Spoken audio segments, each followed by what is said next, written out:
ಲೈಫನ್ನು ನಾವು audit ಮಾಡ್ಕೋಬೇಕಲ್ಲ.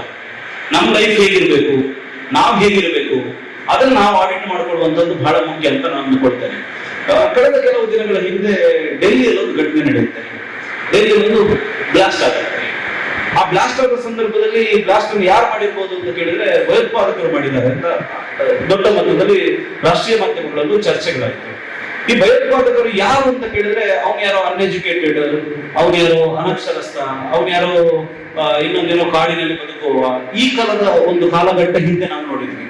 But ಇವತ್ತು ಆತಂಕದ ಸ್ಥಿತಿ ಏನು ಅಂತ ಕೇಳಿದ್ರೆ ಯಾರು ಹೈಲಿ ಎಜುಕೇಟೆಡ್ ಇದ್ದಾರೆ, ಯಾರು ಸೊಸೈಟಿಯಿಂದ ಎಲ್ಲವನ್ನೂ ಪಡ್ಕೊಂಡಿದ್ದಾನೆ, ಅವನಿವತ್ತು ದೇಶಕ್ಕೆ ಮಾರಕ ಆಗಿ ಬದುಕುತ್ತಾ ಇರುವಂತಹ ಕಾಲಘಟ್ಟವನ್ನು ಇವತ್ತು ನೋಡ್ತಾ ಇದ್ದೇವೆ. ಮಕ್ಕಳೇ, ನಾವೊಂದು ನಿಶ್ಚಯ ಮಾಡಬೇಕು ಬದುಕಿನಲ್ಲಿ. ನಾವಿವತ್ತು ಒಳ್ಳೆ ಸಿಎಗಳಾಗ್ಬೋದು. ನಮ್ಮ ಪ್ರೊಫೆಷನ್ ಅಲ್ಲಿ ನಾವು ಏನು ಹೇಳುದು, lakhs together, crores together earn ಮಾಡುವಂತ ಅಪರ್ಚುನಿಟಿ ಸಿಎಗಳಿಗಿದೆ. ಅದು ಎಲ್ಲವೂ ಇದೆ. ಬಟ್ ನಾವು ಒಂದು ನಿಶ್ಚಯ ಏನ್ ಮಾಡಬೇಕು ಅಂದ್ರೆ, ನಾವು ನ್ಯಾಷನಲಿಸ್ಟ್ ಸಿಎಗಳಾಗಬೇಕು, ನಾವು ರಾಷ್ಟ್ರಭಕ್ತ ಸಿಎಗಳಾಗಬೇಕು ಮತ್ತು ರಾಷ್ಟ್ರಕ್ಕೋಸ್ಕರ ನಾವು ಬದುಕ್ತೇವೆ ಅನ್ನುವಂಥ ಸಂಕಲ್ಪವನ್ನು ಮಾಡಬೇಕು.